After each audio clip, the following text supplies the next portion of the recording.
Well, I think I'm very much on the same page as Tim, if I can say that. We live in a complex world, and it's important to understand it, both in its own right and for the effects of this. We can come to the effects later.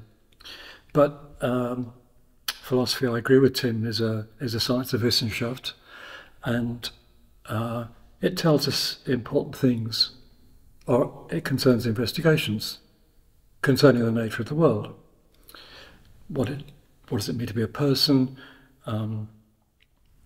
What's the nature of reality? How do we cognize the world we live in? How does the state function? All these things. I mean, these are questions that philosophy addresses.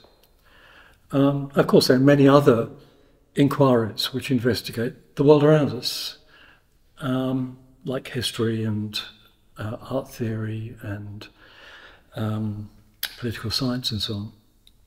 So you might well ask, well, how does philosophy differentiate itself? And I think there are several ways in which it's a bit different. One thing that I like very much is that, at least in the sciences, there are certain things which are taken for granted, at least at any one time. Whereas in philosophy, nothing is off limits.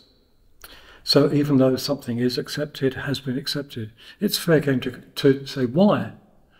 And so philosophers are in the habit of worrying about, challenging, thinking about things that many people take for granted. And I think that's one of the great values of philosophy, because it can break through ossified theories of ossified ways of thinking. Okay. The second way that philosophy is different is that philosophy is a slightly strange creature. It's like an octopus, which has tentacles which spread out through everything else. So for every inquiry X, there's a philosophy of X. Philosophy of mathematics, philosophy of law, philosophy of art, philosophy of science, philosophy of politics, philosophy of mind. Okay. And so philosophical questions engage all these different areas, and also raise questions about the nature of those disciplines. And as Tim observed, it's its own nature. So philosophy is not, the value of philosophy is not simply that it can challenge things which we've all taken for granted, but also that it reflects on the nature of all the other inquiries and itself. So I think those are ways in which philosophy as a Wissenschaft is actually quite distinctive.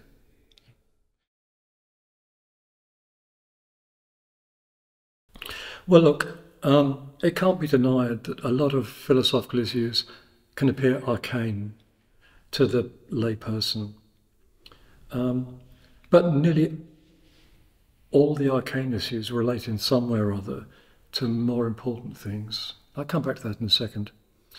And I agree with Tim that often the investigation of these rather impractical looking questions have applications that no one could have imagined. The same is true of physics and mathematics, and it's true of philosophy too.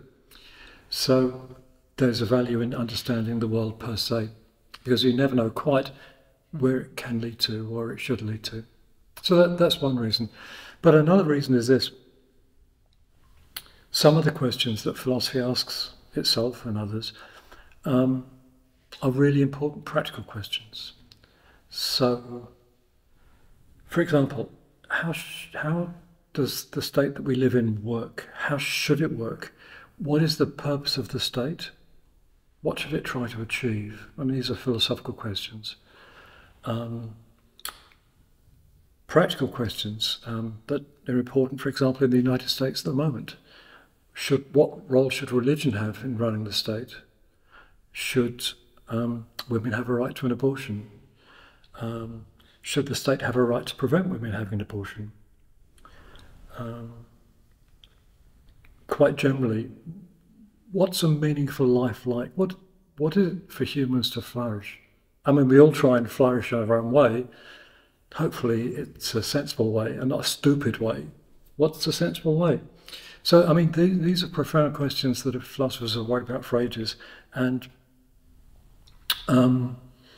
trying to get sensible answers to these questions is a very important upshot of good philosophy.